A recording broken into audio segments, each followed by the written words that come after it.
President Trump calls it an outrage, but House Speaker Nancy Pelosi is planning to make a major move on impeachment this morning. House Democrats are expected to sign off on sending articles of impeachment to the Senate.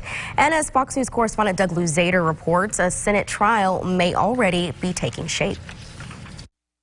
House Democrats are expected to meet today to talk about ending what has been a delay of almost a month in impeaching the president. President Trump basking in cheers last night at the National College Championship game in New Orleans. Just hours later, though, he would be tweeting about what's about to happen in Congress, saying this impeachment hoax is an outrage. House Speaker Nancy Pelosi is expected to urge her fellow Democrats this morning to finish what they started. If that decision is made today, it could tee up a full House vote to send the articles of impeachment to the Senate tomorrow. Speaker Pelosi signals she may finally wind down her one-woman blockade. Republican Senate Majority Leader Mitch McConnell didn't give in to Pelosi's demands for assurances about how the trial would be conducted.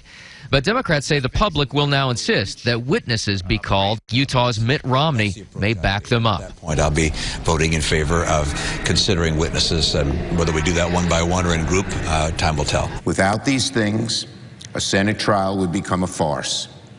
A nationally televised meeting of the mock trial club. Democrats will keep pressing their case as the Senate gets ready to move ahead later this week with trial preps, including swearing in Chief Justice John Roberts, who would preside.